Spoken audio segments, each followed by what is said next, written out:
is the Business Playbook. Welcome to the Business Playbook with Ryan McCabe, founder of Odro.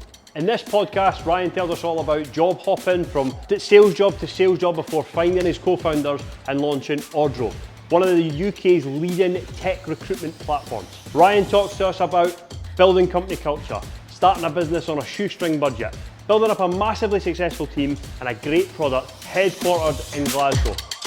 Introducing Ryan from Odro, everyone. Thanks. Thank you.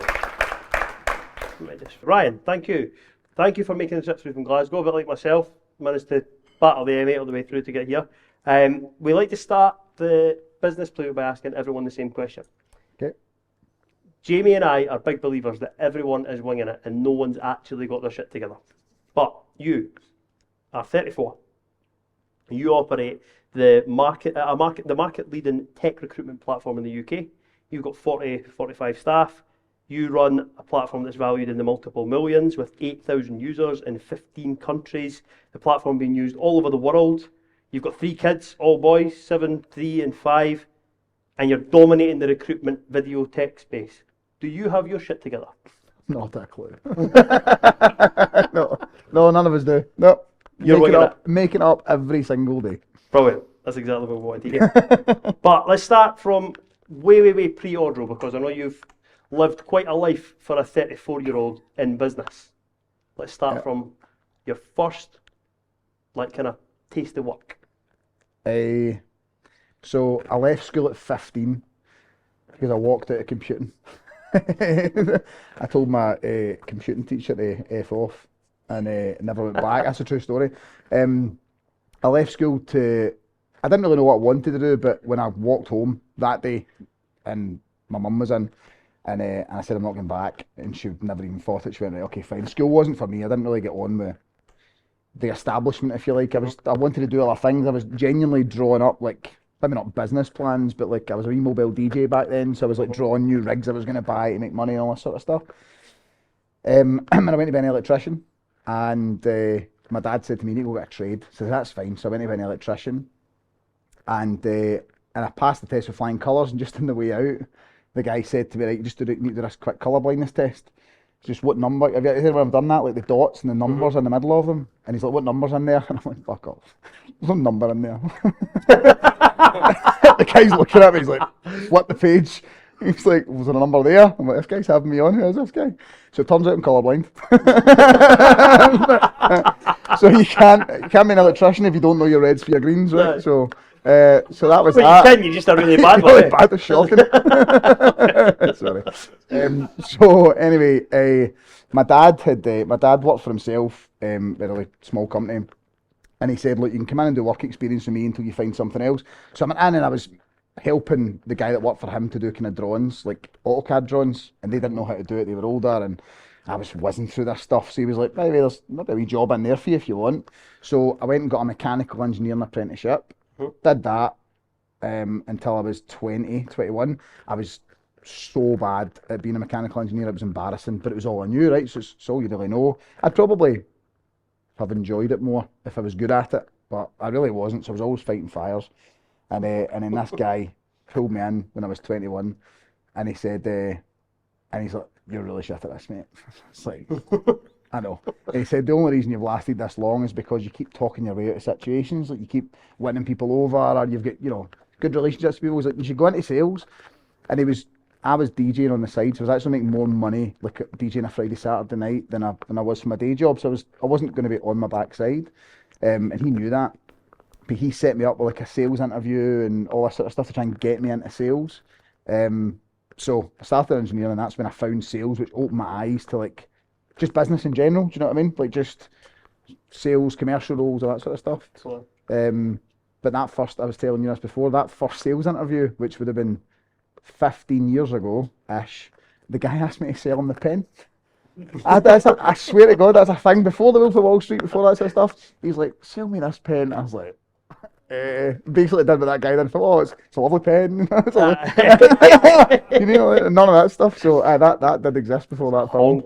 Honking strategy. Terrible. To try and weed out the people who can't do it. I didn't get the job. You never got the job. No, So that was it. Your boss set you up with that interview. Yeah. But again, purely because you were terrible at what you were doing. Aye. Right. Okay. Pretty much. So then you went into a sales job. So I never got that sales job. Bombed about for a wee bit on my own, DJing, and then a friend of mine, Jenny, worked for a freight company, and she was in sales, and there was this 18 grand a year entry level sales job, cold calling, selling freight space. And I jumped onto that. So I'll go for it. Went for the interview, and the guy made me do a cold call in the interview just to try and sell freight. Oh, Really? really? I swear to God. What was the interview like back then, actually? See, I went to for a graduate job, and they got like 40 people in a room, and they made us do this task. And then they went, right, will the following people please stand up? And they read out like 25 names, like 15 sitting. They took the 25 people out. They came back in. They were like, well done, guys. You're into the next round. Then they then made us do another task. And they went, right, could the following people please stand up? Like 1, 2, 3, and Jak. So up and away out the room. And I was like, oh, well done, guys. Good luck. We're away. They took us into the other room and they're like, well, hey, yous are through to the next round. I was like, this is the most X Factor thing I've ever seen. I'll never get that. But that's what interviewing was like back then. Aye. We had to also bring an item and tell us why you should get the job through the item. This was the job that I was in for like 15 years back then. A hammer. Use a job. So you did get that job. So I got that job, did it for 6 months, did quite well, and I learned sales a wee bit more through that job. I didn't know what sales was at all, genuinely didn't know. And then I went to, when I was in that job, because I was a qualified engineer and I had 6 months in sales, this recruiter phoned me. Must have got my details of Indeed or something like that, job board. And he said, there's a 3D printing company down south. They're really interested in speaking to you. They're in Derby. So I went and met them, interviewed with them, got that job. And it was to sell 3D printers. But again, must have been 20 or something. I don't know, 20, between 20 and 22, this all happened. But they were 30 grand at the time for the cheapest one. So everyone wanted one, but they were so new, no one knew what you could do. Everybody wanted one.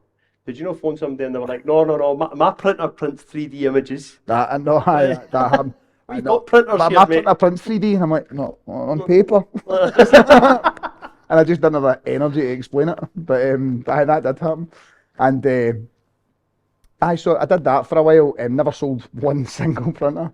And I had like a 3-month probation. And it was like a week, and I had a meeting with my boss at the end of the week, and I was like, well, this is my second meeting. Like, this is it. And I was in just a pitch with these guys, and I said, what about a printer? And he's like, aye, we're going to buy one off you, but we're actually going to go and set up on our own and have this service where we'll buy it. We don't have enough business to justify 30 grand, so we'll let other people use it, and that's how it'll pay for itself, and we'll use it as a wee profit centre. It's called a bureau back then. And I knew I was getting sacked on the Friday, and I just went, oh, funny that, so am I. And I've just been selling this for the last 3 months. I know everyone who wants one but can't afford to buy one, so either do it with me or do it against me. So you had that network of people who said, I'm interested, but I'm not going to buy one. I said I did, but I didn't. It's just like, I need to do something, I need to try and get paid. So I did that for a bit, and then that's kind of how I found engineering, and that was where I kind of made my first taste of running my own business, which was, that was an experience. Running the 3D printing business. Aye, so 3D printing, and then did a bit of manufacturing on the side. So like what I would do is I would find, a really easy way to explain it is I'd find people that were buying 5 of something. I'd find 100 of them, and I'd buy 500 of the thing, and then sell it at a wee margin. And this was at 22. 22. Aye. Right, okay. What happened to that business? So I just stopped doing it. I sunk it after about a year. Just over about a year and a half maybe, because I was in recruitment at the time. Right, okay. And I was making more money from a day in recruitment than I was doing a day in that, so it just made sense. So you were in recruitment for another company before you set up your own recruitment company, or was that when you set up your own recruitment company? I set my own recruitment company up first, so basically the guy that placed me in the job down in Derby, he got me a job down in Derby, and I found that he got 9 grand for finding me this job, and I was like, what? What is this recruitment thing? So that was the first time I found out about it. And then I had this really good year where I was working for myself, manufacturing. I thought I was an absolute ticket. It's embarrassing thinking back, but I swaggered into Business Gateway at this point and met this account manager that I had, and I was like, and I just made all this money in the first year. And I was like, I know what I'm doing, 21, 22. And I was like, send me other people that are my age that want to start in business. I had this unit in Blantyre. I wish I had a picture you could put up. It was the shoddiest, mingingest, dirtiest unit you've ever had. And I thought it was like Canary Wharf. Honestly, I thought... Step into my office. Yeah, this is my empire. Like, anyway, and it was just me that was in it. Anyway, I said to Business Gateway, if you've got other people that just want to take the jump but maybe need money or need space, put them my way. And the first guy, the account manager was called Bernard, and he put me in touch with this guy who was a recruiter who he couldn't afford to take the 3 months off, if you like, without wages to try and grow the business. Couldn't take the risk. So basically said, you pay my wages for 3 months and we'll go into business together. I'll give you half the company, and that's what we did. So you ran that as a recruitment agency. Did you get involved in the recruitment side at that stage? So that's when you were making more money doing that. So you were getting involved on the phones and getting stuck in. It's literally what I did. That's where I found if I cold called for recruitment and got 1 hit in a week, I'd need 5 hits from a manufacturing gig to make the same amount of money. Right, totally. I was like, I'm just going to keep doing this. It makes more sense. We've got some recruiters in the room who are nodding away. So Have we got recruiters in the room? There's a story there as well. Right, okay. We'll come back to it after the... Right, okay. Okay, shit. No, they do use your platform though, like every other recruiter in the UK.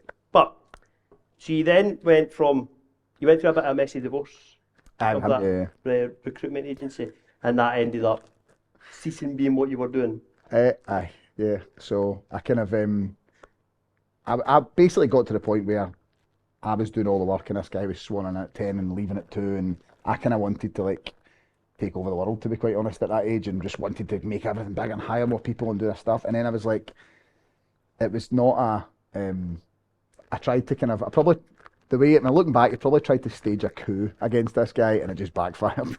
But at that point, I said this to you, I turned up on a Monday and he wasn't in the office, and I phoned him and I was like, it's 11 o'clock, where are you? He's like, I'm in Dubai. I was like, what? He's like, I'm on holiday this week. Did I not tell you?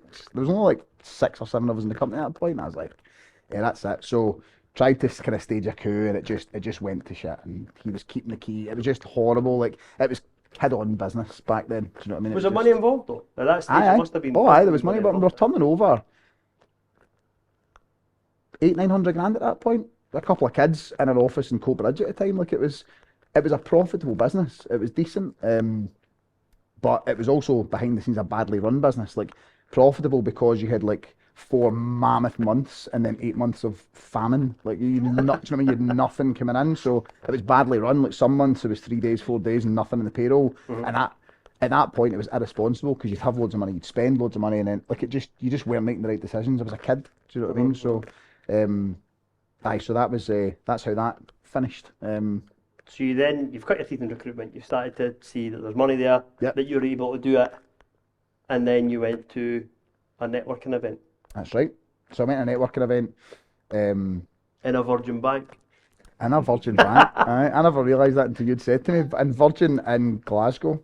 It was a networking event put on by leading figures, like 2 coaches, if anyone knows them, Russell Boland and Thomas Chalmers, great guys. But they put this networking event on, and I met a guy called Bill, and he had a legal platform that was there to help lawyers resolve disputes.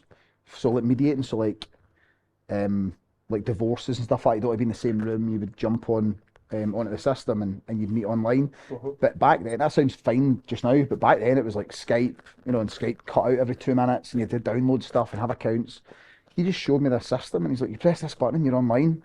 No downloads and no passwords. He was trying to sell you this at this point. He was trying to sell you this platform at this point. That's right, he was trying to sell me it to use in recruitment, because I was kind of doing my own thing just on my own at that point.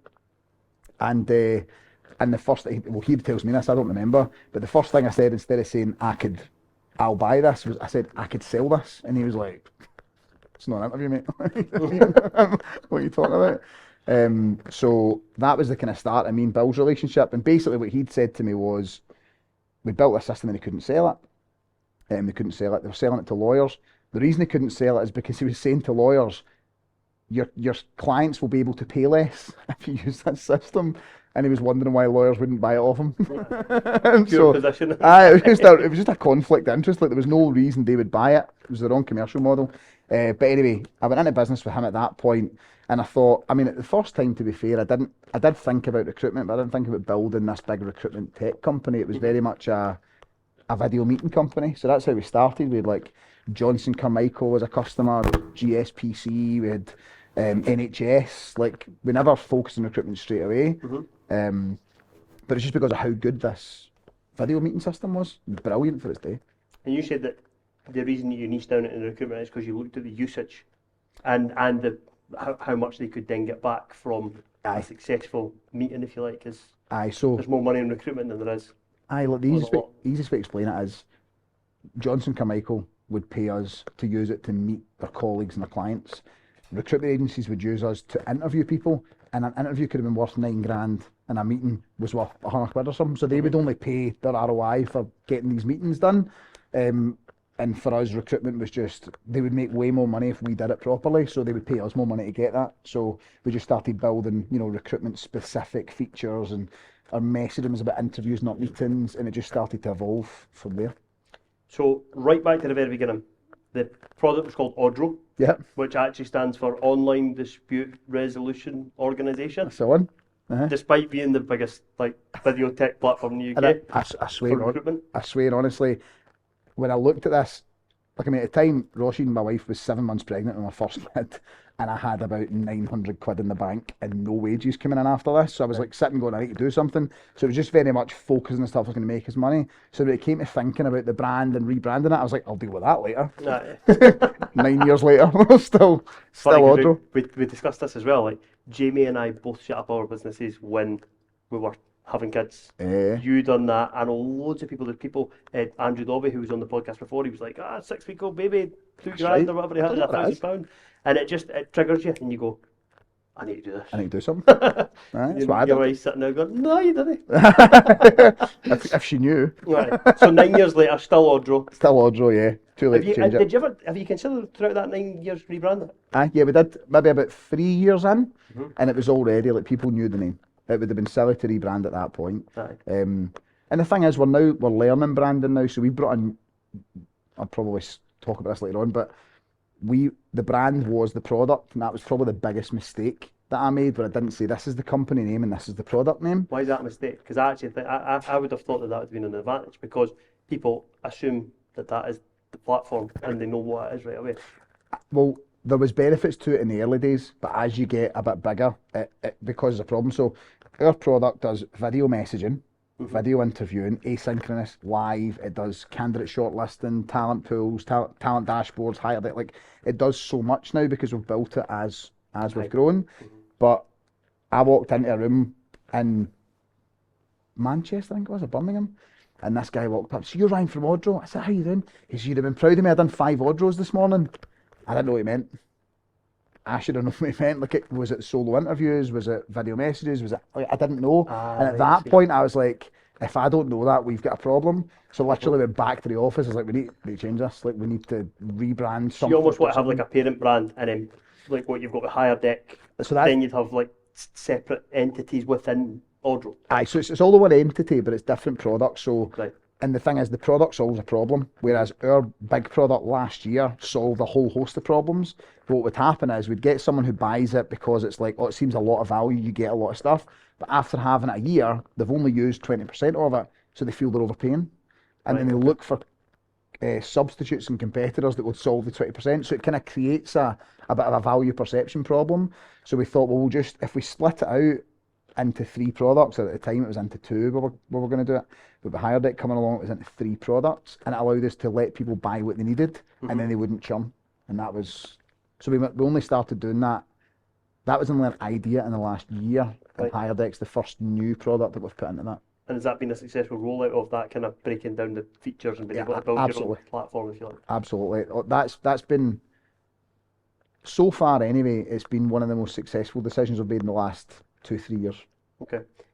On that, what are the disastrous decisions that you've made in the last 9 years? How long you got?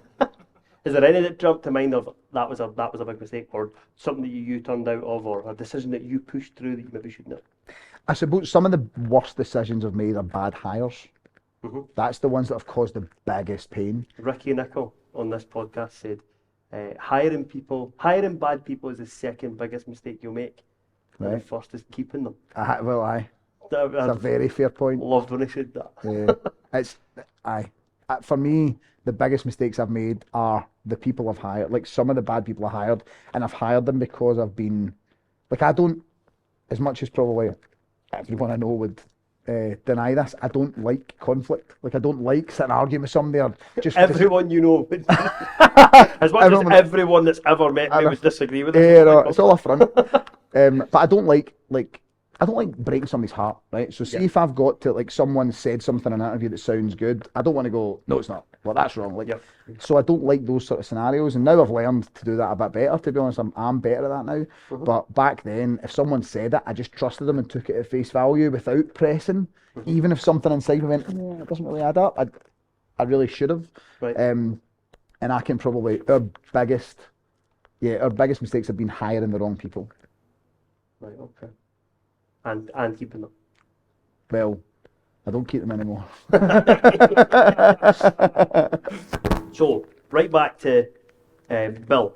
So when you met Bill, he was in his 60s, or he's in his 60s now? He's in his 60s now, aye. 60s now. Well, would he be in his 60s? I think he was 62.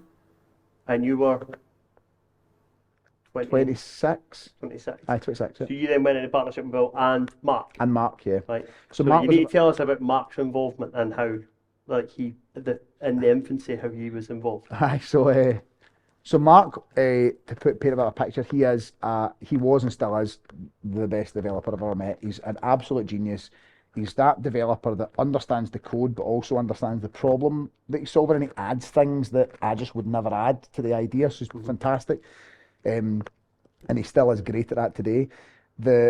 So Mark had a really, really, really well-paying job at Cambridge University Press. So he ran this multi-million pound project. Like, he was the top boy, and he was writing all this code and solving all these problems. But he was on like a ridiculous amount of money a day, a contractor.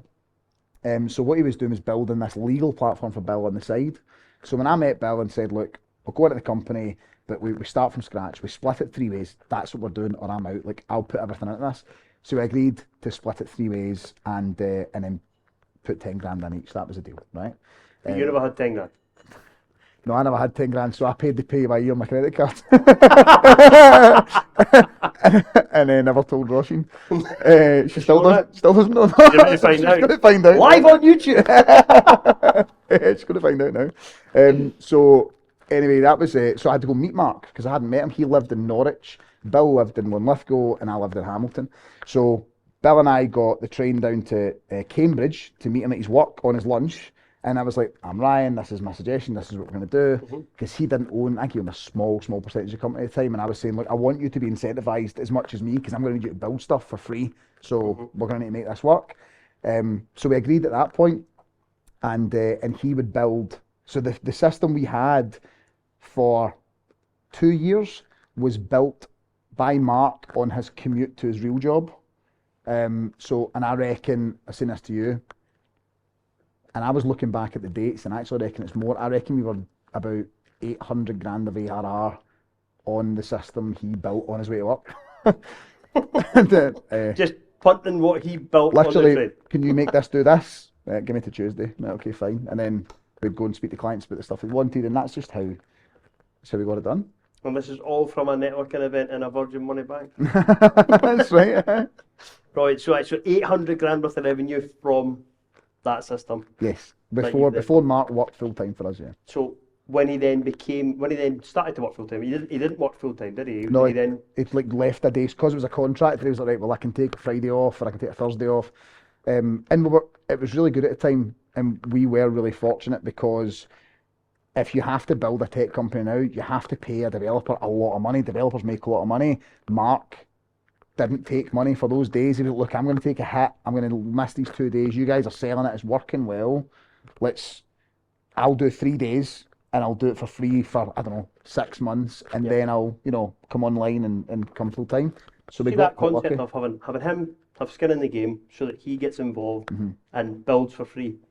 An alternative to that could have been you and Bill going and raising money and almost employing him to do that. Do you think that would have been do you think you've done it in a way that's you've had more access to him and he's had 100%. more because he's got skin in the game? Yeah, I mean that's just that it wouldn't have worked otherwise because there'd be a conflict because he'd have been lining someone else's pockets.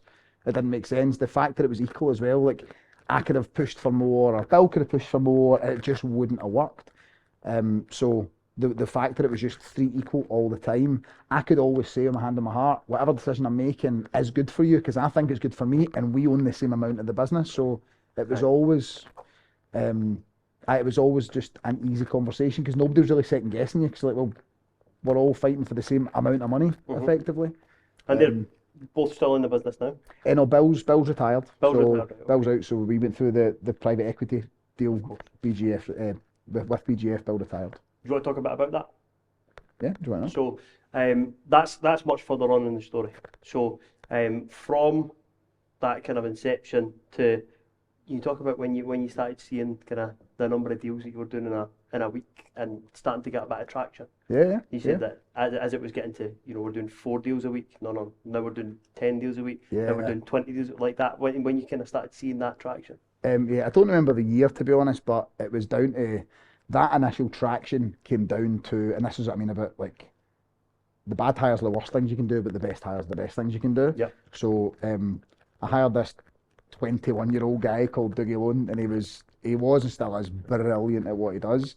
And you need someone like that to actually just get your engine going, someone who's just willing to just put everything on the line to just get it done. And Dougie at the time, it was a job for him. It was like, I'll not mind me saying, it was like 25, 26 grand a year job, just a standard sales job, but he just came in and gave it his all. And the way I can like encapsulate that is he turned up on his first day, and it wasn't all mobiles back then, right? You still had your landlines and you had to kind of buy the office phones and stuff. And we didn't really have any staff. So I had ordered these phones, landlines, and they hadn't came. So Dougie turned up on his first day and I hadn't had the phones, and his job was to go and phone people. So he came in and he sat down at 9 in the morning, and I was like, listen, don't get a phone, just, update your LinkedIn, just, get yourself familiar, go and play with the system. Got to 10:30, he was like, can I just use my mobile? Yes, you can. And literally the whole day, he was just like, Dougie from Odro, this is what I'm doing now, this is what I do. And he was just on it, and like that energy that he brought as the kind of first sales guy, if you like, just carried through, and he ended up running a whole commercial org. He was our CRO up until he left. And he became Dougie from Odro. He became everybody's still Dougie from Odro. Still He'll tell you that right now. He's still so Dougie. How long did he leave? Year and a half, maybe. And you say he's still known widely as still Dougie from Odro. Aye, still Dougie. And he'll hate me saying that, but it's true, and he knows it's true. So we're going to talk a wee bit about that. So Ryan from Odro, you got on the kind of personal brand train early doors and were uploading video content onto LinkedIn, putting your face and putting your face on the business and becoming Ryan from Odro. Yeah. You told us about being recognised when you go to recruitment events, but also it's so strange because when we did that before, it was because it was free. Like, we didn't have any money to do proper marketing. We wanted to do PPC, we wanted to do all the standard stuff, but we didn't have the money to do it. And if anyone in the room that knows recruitment, Johnny Campbell for Social Talent was really big at the time, and he was doing all this kind of training, like recruiter training. You'd do like a black belt in recruiting and all that sort of stuff. And he was like the main man. He was like the celebrity in the industry. So I got an introduction to him. He just said, how did you do it? And I went over to Dublin for something else, and he said to me at the time, he's like, you're supposed to be the video guy. This is before I'd done a video on LinkedIn or anything. It's like, you're supposed to be the video guy. Put videos on LinkedIn. Like, just be the video guy and put videos out. And I was like, all right. So I went to Forteventura, and just looking at Jamie there, the video guy. You're the video guy. I went to Forteventura, and then on my flight back, I said to Roisin, and I think I'd just had Cameron at the time, maybe had 2, and I said to Roisin, be back in a minute. And I went outside the airport and I recorded a video and put it on LinkedIn. And I was like, right, that's it, done. It was nerve wracking, and I was like carrying about 3 stone. I didn't like it at all. I really didn't like it because it's just normal human stuff. Don't want rejection. You don't want your pals to see you and go, what you do? You think you are? Like, all that stuff was there. Anyway, I had this real bit between my teeth, and it just kept playing in my head. You're supposed to be the video guys. Why are you not putting video out? And honestly, within a year, we were getting hundreds of thousands of views on LinkedIn with every video. And then I realised, well, when I wanted to sell the business. It was always my goal, like build a business and sell it. And then somebody said to me, if you are the business, you can't sell the business. So if I'm Ryan from Odro and there only is Ryan from Odro, you can't sell it, you're the guy. So I was like, right, okay, fine. So I needed to then bring Doogie along and like anyone else that would basically record a video. I'd be like, right, we're getting you up and we're going to push you in personal brand. I would give them KPIs to do 2 videos a week on LinkedIn, like all of this stuff. Really, right, okay, so you formalised it as much Formalised as that. like you had to do, have you done your video today? We'd have a content meeting on a Friday. Everyone would have 2 ideas to talk about. Then you would go out in the week and you'd record your videos. And you even employed an internal person to create that content, didn't you? After a while, so once we had these businesses, after we had the brands, the personal brands kind of built, our 12th hire was a videographer, which was mental back then. Like, and it's a videographer purely internal to capture content internal of Odro team, of Odro staff in the office. I can't remember what it was. There was someone else doing it. It wasn't my idea, but someone else was recording just the goings on of their office, and I was like, I want to do that. That's going viral. That stuff's catching on. That's creating like mini industry celebrities. Like we're gonna do that. And we did. Our first videographer was called Joe, and he was and still is excellent at what he does. He moved to London, so he couldn't keep doing it, and we've now got Ryan, who is again fantastic. We've been really, really lucky with videographers we've had. And they're just to create the content, the behind the scenes stuff, the banter in the office. It started there. And then, to be fair, that was quite hard during, like, COVID obviously locked everyone down. It's so funny. So Ryan, the videographer, his first day at work was the day we went into lockdown. He was like, I'm here to film everyone in the office. Like, I'm not in the office. And he was like, I've just left my job. I don't know what to do. Like, this was day one. And I was like, we can't have that guy in. And this was before we knew furlough was a thing and all that stuff. So we're like, I don't know what to do with this guy. But I was like, just hold for a minute, see what we can do. And Susie, my head of marketing, my VP marketing now, she was like, why don't we get everyone to record their own iPhone stuff, send it to them, get them to cut it all up. And then it was called, I can't remember. There was a name in it. It was like, I don't know, something in lockdown. And it honestly, even today, people still say to me, see that stuff we did in lockdown. I remember the Christmas presents you done in lockdown. That's right, I did that as well. You done that where you drove around your team's houses and gave them all Christmas presents and had him filming you, go round and film their reactions. That's right, it was brilliant. People in their jammies and like, oh my God, my boss is out the door. That's right, I know. It's a brilliant video. Obviously, all the videos are still there. Just to research this podcast, I was like scrolling through. There's hundreds and hundreds and hundreds of videos. We've done them for a long time. Honestly, video marketing still is today. Like, you talk about getting recognised and stuff like that. Where I started that story and then went off. No, I was going to mention actually, one of my clients, Prime Property Auctions, they're 2 staff in an office, and their third hire is a video person, 2 video, just day 2, working away, doing deals, and it's working really, really well for them. The content's brilliant, and they're seeing that kind of. I was like, so you've had this guy just to like film you in this video. They're like, as it grows and grows and grows, he's going to like create mini series of content, and they're putting out 2 pieces of content each a day. So the thing is for me is it connects you to people. Like, people know who you are. Like I said that to you, turn up, you like feel as if you know each other because you've seen these videos and stuff like that, and it creates a softer landing if you're trying to sell something to somebody. To be quite honest, if you want to go and sell something to someone and they recognise you, you're getting a softer landing than not knowing who you are and not trusting you.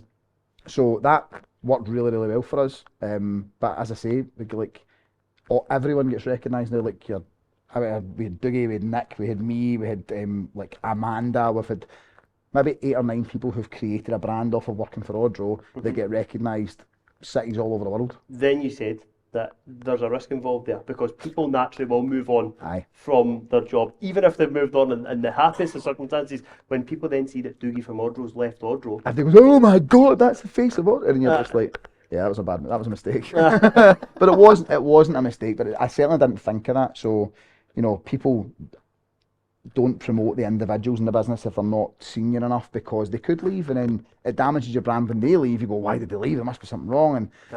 And that happens, and sometimes there is something wrong. Sometimes there's been a fallout or something's happened, but you're in the public eye at that point to an extent. I'm not a fucking Kardashian, but you get what I mean. Like, it's in the eye of LinkedIn. Do you know what I mean? People are going, "Oh, what happened over there?" And then you feel like you've got to explain it all the time. So that was something I didn't anticipate, but it's not made me stop doing what we're doing, because we still do that. All our guys still post videos on LinkedIn further afield now, but it is something you do need to be aware of.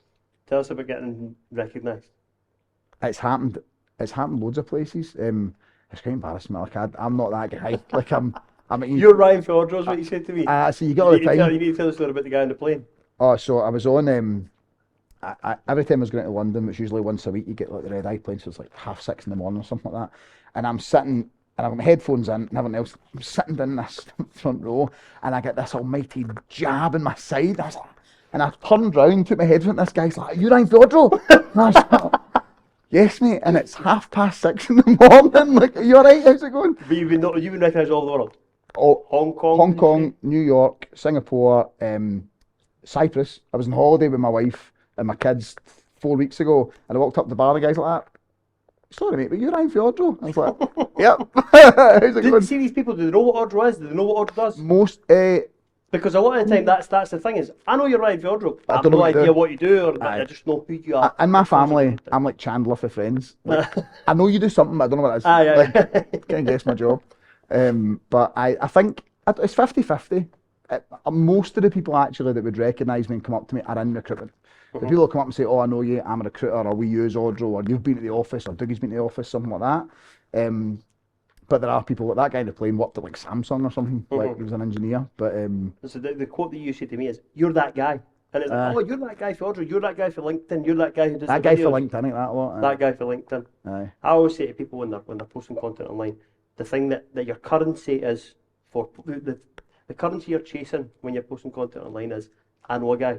Mm-hmm. And for me, it's, I put out enough content that you want somebody to, when somebody needs what you can do, they go, "Oh, I know a guy." Yeah. Even if they don't know you, they put you in They touch put with you them in because touch. they know who you are. They feel like they know you, and Yeah. the content's been there to let them know what you do. Well, I think not that the content itself doesn't matter, but see the consistency, it proves you're still there. You must be doing something right if you're still there. The consistency, no matter what you're doing, is really important. Like if I'd posted 2 fantastic, the best videos you've ever seen in 2017, there's no way that even today it would still be, No. repaying Well, itself. last week there was a video where somebody just came up to you and handed you a microphone and was like, "Right, Ryan, we're going to do a video." And you're like, "What now?" "Right, okay," yeah. And you're really comfortable behind the camera, but obviously that just comes from Doing it for like years. Like I wasn't at the start. I mean, I watched back some of my videos. I'm sure everyone does. But I watched back some of my videos for years ago. I'm like, who's that guy?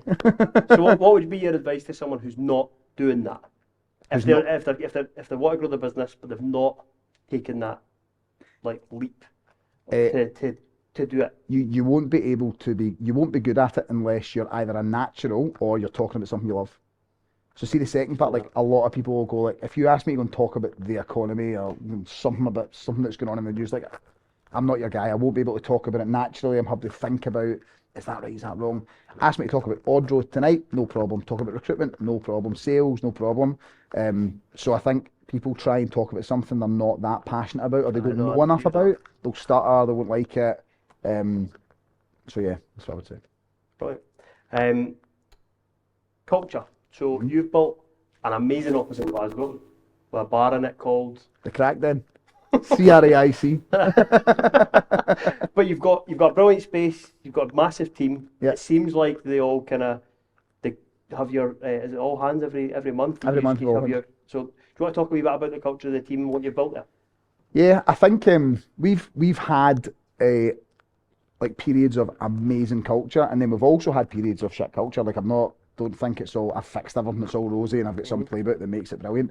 Is it actually times? So is it like it's up and down, or is it, we go through a year of brilliant culture and then a year of...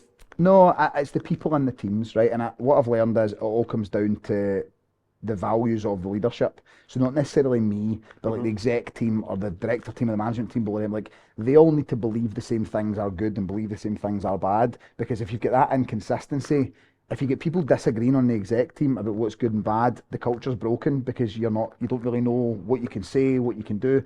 So then you feel uncomfortable and you don't then build good relationships, and it all goes back to the fact of, is the exec team all on the same page? Are they making an effort to get their teams on the same page? Are they making an effort to get that's the basis of it for me.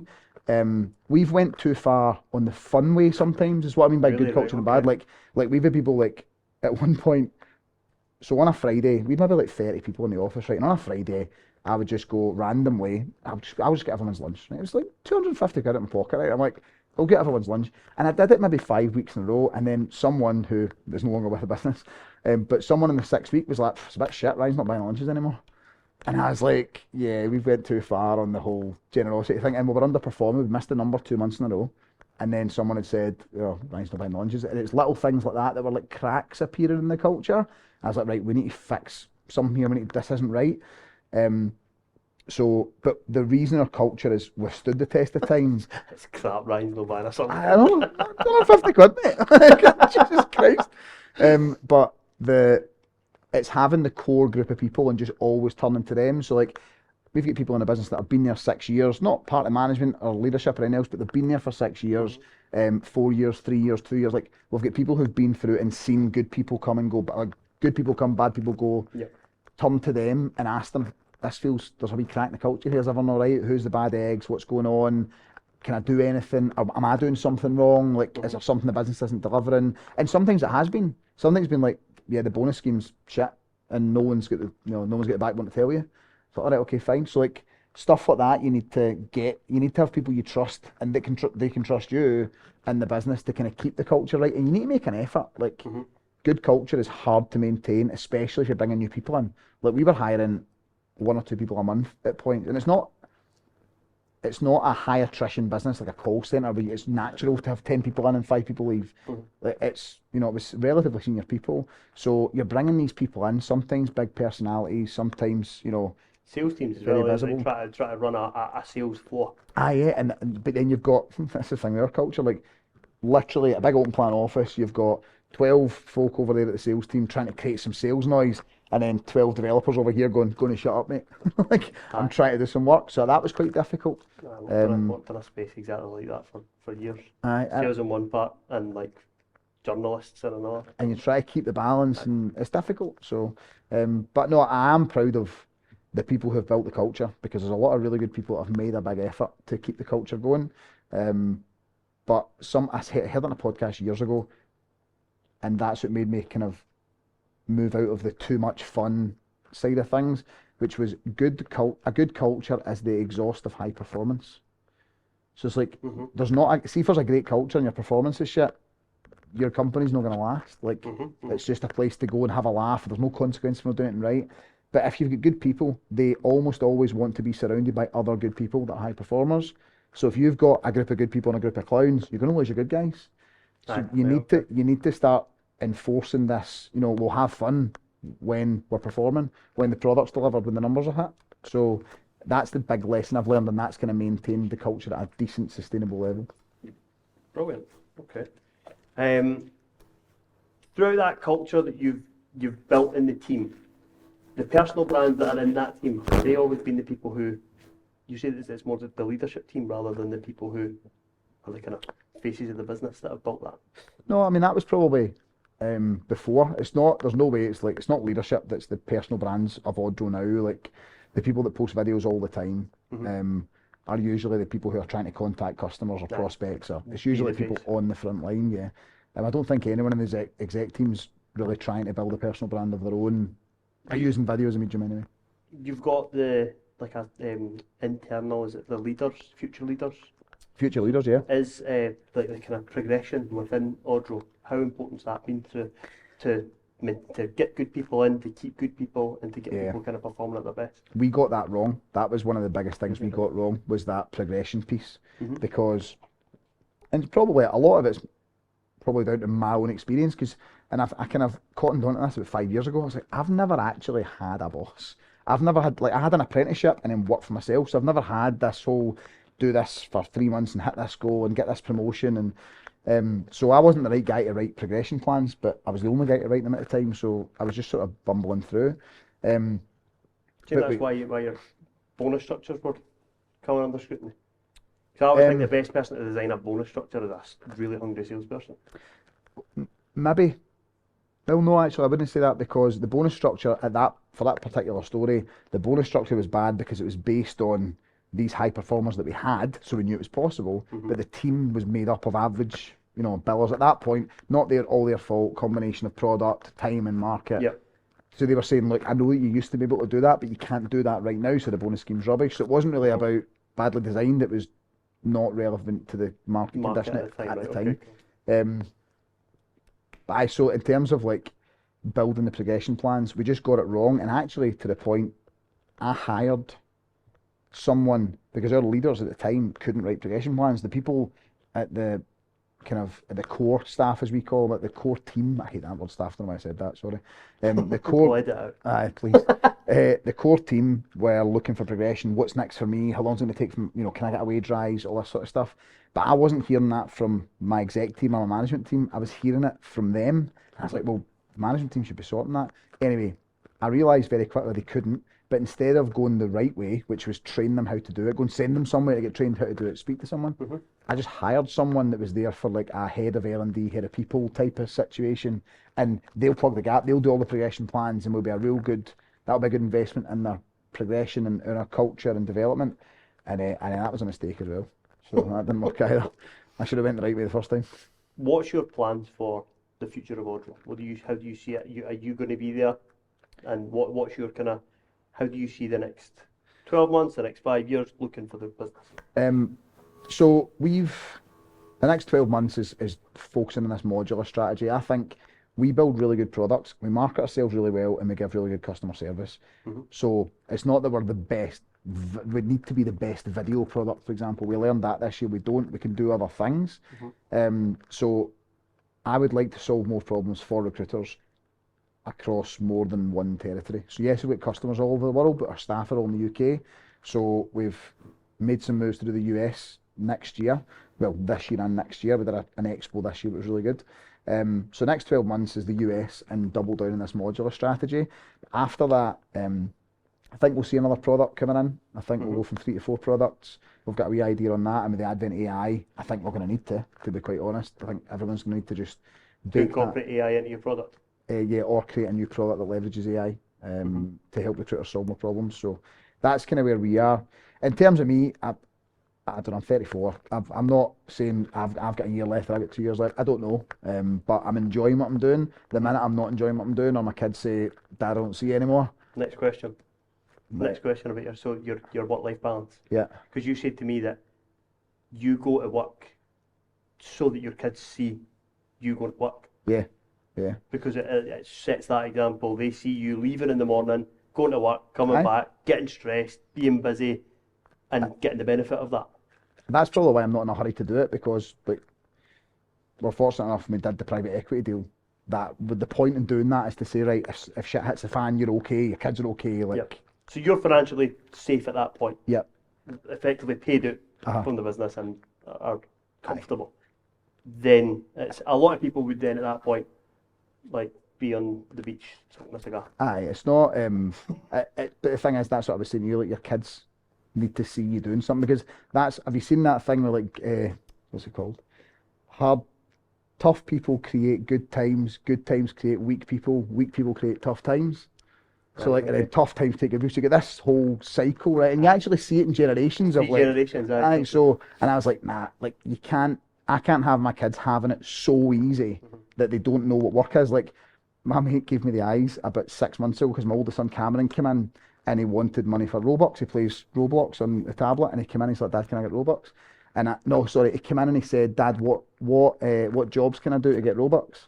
And he was like, talking about it. And literally there's a list. He's got like a shopping list. It's like, if he tidies the playroom, he gets a quid. If he does this, makes his bed, he gets 50 pence, all that sort of stuff. Oh, wow. But that's the type of thing. How old's he? He's 7. 7. So I can't wait to put mine to work. Young. I can't wait to up his digs. Mine will be like, oh, can I get this? No. Why not? Just get it from the shop. It doesn't work. Much to learn. Doesn't work like that. You've got two years and that's it. But no, so I want my kids to see me working. So to be quite honest, if I ended up, exiting Odro, I would do something else. Don't know what, but I would do something else. So what's the point in jumping? I love what I do. You love what you do, so you're there. Most days. Just like everybody else. Have you got a good work-life balance? Is it something that you want to work on more? Are you quite happy the way it is? I'm happy with it. It's not. I probably work more than the average person, but I'm more comfortable when I work. I'm not saying that to be a martyr. I'm not. It's like hustle culture, all that sort of stuff. I just feel like it's my baby. I've worked so hard for so long to build this thing. I feel more comfortable when I'm working.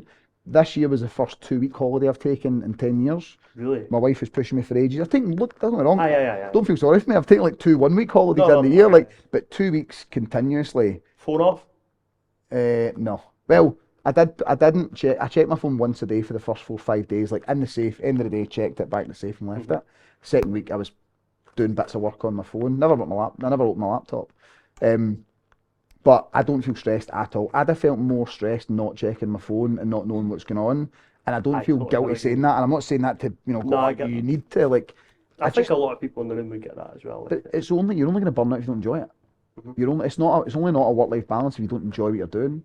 But the moment I'm sitting on my phone doing emails and my kid's like, Dad, you're not talking to me. Well, right, okay, that's like, I'm not doing that. With a brilliant wee section in the McCabe podcast, where he basically had 2 photos, and one is literally him sitting on his phone, and his son is like clinging to his arm, but he's like this on his phone, and he says he's seen that photo, and we put it up on the screen. He got emotional. Aye. But then he had another one where it was basically the change that he's made, and it's the phone's away. He's sitting with his son, and it's years later, and it's when they went on like a skiing holiday, just the 2 of them. Oh, that's So good. he's seen that photo and he's like, right, I'm making changes. And he did. Made big Okay, that's changes. good. Well, don't get me wrong, I'm not perfect. Like, I still find myself sitting on my phone when I shouldn't be sitting on my phone because I'm sorting something. But I'll have weeks where I'll do 8 hours. Then I'll have weeks where I'll finish early on a Wednesday and go and take my son to football. Like, that's what I mean. Work-life balance isn't the same every week. I'll have peaks and troughs, but most of the time I'm happy with the way it is. Brilliant. Thank you very much. Cheers, Ryan. Cheers, thanks. Thank you so much for getting involved and supporting the Business Playbook. If you got a bit of value from this, please share it with someone who's also going to get a bit of value. Please subscribe to the channel, like the page, drop me a message, let me know what you thought. If you can, get yourself along to the next Business Playbook.